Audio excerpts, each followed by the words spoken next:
Dans ce chapitre, nous allons voir les 16 tons qui existent en anglais. Les 16 tons incontournables. Ces 16 tons se répartissent en 4 catégories. On a d'abord ici, les temps du présent, les temps du passé, les temps du futur et les temps du conditionnel. On va les voir étape par étape. Here we go. On a le simple present, qui est l'équivalent du présent simple, le présent. Donc, lorsque vous avez le simple present, vous prenez n'importe quel verbe et vous le conjuguez au présent. Par exemple, je travaille. Au simple present, ça va donner I work, you work, he, she, it works, we work, you work, they work. Donc, on a déjà conjugué le verbe work au présent. Le present continuous, ça va donner I am working. Donc, on va conjuguer le verbe to be. On va conjuguer d'abord le verbe to be au présent et on va rajouter le ing à la fin. Et ça veut dire je suis en train de. Donc, lorsqu'on conjugue le present perfect continuous, ça veut dire que le verbe ou l'action est en cours et n'est pas encore achevée. Donc, si je dis à une personne I am working, ça veut dire que la personne me voit en train de travailler. Donc, si vous voulez traduire le present perfect continuous, il faut dire je suis en train de. I am working. Je suis en train de travailler. You are working. Tu es en train de travailler. Et ainsi de suite. On reviendra dessus tout à l'heure. Le present perfect, ici, on conjugue le verbe have au présent et on rajoute le participe passé du verbe. Donc, ça va donner I have worked. You have worked. He, she, it has worked. We have worked. You have worked. They have worked. Donc, ça, c'est le present perfect. On a le present perfect continuous. Donc, vous dites, par exemple, I have been working. Cela fait, par exemple, ça, c'est pour une durée. Lorsque vous utilisez le present perfect continuous, c'est pour souligner la durée pendant laquelle vous faites une action. Par exemple, cela fait 4 heures que je travaille. I've been working for 4 hours. Donc, en général, on a le for dans la phrase pour souligner la durée de l'action. On passe à la deuxième catégorie qui est le past. Donc, on a aussi les temps du passé. Simple past, c'est l'équivalent du prétérit, ou on peut aussi dire du passé composé en français. Donc, j'ai travaillé, tu as travaillé, il a travaillé, nous avons travaillé, tout ça, vous allez dire I worked, you worked. Ici, on met ED, c'est un verbe régulier. D'accord? Si c'était un verbe irrégulier, ça aurait été autre chose. Mais ici, les verbes réguliers, il faut mettre un ED. Deuxième temps du passé, on a le past continuous. C'est tout simplement le to be conjugué au passé. Par exemple, vous avez deux passés de to be, deux prétérits. Vous avez was et were. Donc, vous allez dire I was working, qui veut dire j'étais en train de travailler. Donc, ce temps est utilisé lorsque une action a été interrompue dans le passé. Vous pouvez dire, par exemple, I was working when you arrived. Donc, j'étais en train de travailler lorsque tu es arrivé. Vous voyez? Donc, ici, c'est la continuité dans le passé qui a été interrompue. On reviendra sur le past continuous dans une série de phrases de façon à vous expliquer en profondeur. Past perfect, ici, I had worked, j'avais travaillé, c'est l'équivalent de l'imparfait. I had worked. Before you ask me, avant que tu me le demandes, j'avais déjà travaillé. Past perfect continuous ici, I had been working. I had been working. Ici, on souligne la durée par rapport au present perfect continuous, le past perfect continuous. Ici, I had been working for 5 years. Cela faisait 4 ans que je travaillais. Vous voyez? Ici, au present perfect, ici, par exemple, je reviens un peu en arrière, le present perfect ici, qui est là, correspond à celui-ci, mais au passé. Donc ici, vous avez dit, cela fait 4 ans que je travaille dans cette entreprise. I've been working in this company for 4 hours. Ou bien, ici, vous pouvez dire, cela faisait 4 ans que je travaillais dans cette entreprise. I had been working for 4 years in this company. Donc ici, c'est la même chose, sauf que ça, on est au passé, là, on est au présent. On reviendra en détail avec des séries de phrases pour vous aider. On passe au futur. Ici, le simple future, c'est pour mettre le verbe au futur et on utilise le modal will. Donc, I will work, à toutes les personnes, vous allez dire I will work, et ça donnera je travaillerai, tu travailleras, il travaillera, nous travaillerons, vous travaillerez, ils travailleront. Ici, on est au futur simple. Future continuous, I will be working. I will be working. Ici, on souligne le fait que dans le futur, on a notre programme qui montre exactement dans le futur ce qu'on fera à tel ou tel moment. Par exemple, vous m'appelez demain à 8 heures, je vais vous dire, si jamais il y a un match de football, alors que comme j'adore le football, je vais vous dire, if you call me tomorrow at 8, I will be watching my football match. Donc, je serai certainement en train de regarder mon match de football. C'est programmé, c'est déjà prévu. C'est ça le future continuous, le futur continu. Ici, future perfect. I will have worked. Ici, on souligne bien l'action achevée.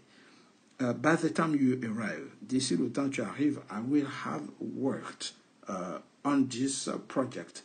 D'ici le temps tu arrives, j'aurai travaillé sur ce projet.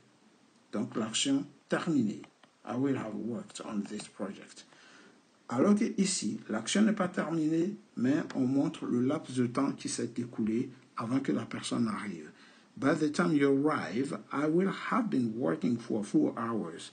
Donc, d'ici le temps que tu arrives, cela fera 4 heures que je travaille. Je sais à quel moment tu vas partir de chez toi.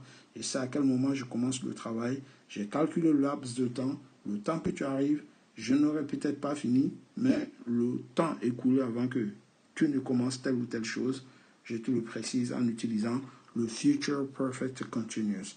Par exemple, un ami doit venir manger chez moi, il est en retard, je lui dis, by the time you arrive, we will have been eating for, on va dire, an hour. Cela fera 1 heure qu'on sera à table. Vous voyez? Donc, dépêche-toi, sinon, on risque de finir avant que tu n'arrives. Sinon, si jamais vous êtes sûr que vous aurez fini l'action, vous utilisez ici le Future Perfect qui montre que l'action sera terminée. Ici, l'action ne sera pas terminée. On montre le laps de temps qui se sera écoulé tout simplement. On passe au conditionnel ici. Comme toujours, on a 4 temps au conditionnel. Le Simple Conditional, ici, on a tout simplement le conditionnel présent qui est utilisé pour parler des situations hypothétiques ou conditionnelles dans le futur. Donc ici, si on dit par exemple, if you give me this job, I would work. Par exemple, si vous me donniez ou si vous me donnez ce travail, je travaillerai. Donc ici, on a en condition le if. Vous voyez, le if. Donc ici, if you give me, if you help me, I would do this. If I have money, I would get a big castle. Ici, on sous-entend qu'il y a une condition. Le if, il est quelque part. Je vous mets juste la partie où se trouve le simple conditional, mais je ne tiens pas compte des phrases précédentes. Dans les exercices que nous verrons, on ira plus en profondeur. On passe au conditional continuous. Conditional continuous, c'est à peu près comme le conditionnel présent, à la différence que ici, le premier verbe doit être au passé. Ici, le verbe doit être au présent. Ici, le premier verbe doit être au passé. Par exemple, si tu m'avais donné ce travail, je serais en train de travailler maintenant. If you add, vous voyez, if you add, well, if you give me this job, I will be working now. Je serais en train de travailler maintenant.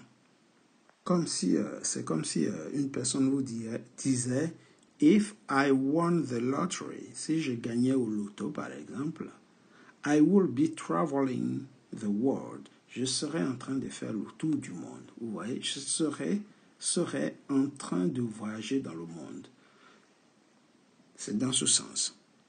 If I got the job, I will be working now. Si j'avais eu ce travail, Si j'avais obtenu ce travail, je serais en train de travailler. OK. Conditional perfect. On passe au conditional perfect. I would have worked. Si c'est aussi simple que ça, il faut juste conjuguer le premier verbe au plus que parfait. Par exemple, if you had given me the job, I would have worked. Si tu m'avais donné le travail, j'aurais travaillé. Vous voyez? If. Donc ici, vous tenez compte du if. If you had given. Vous voyez? If you had given, I would have worked.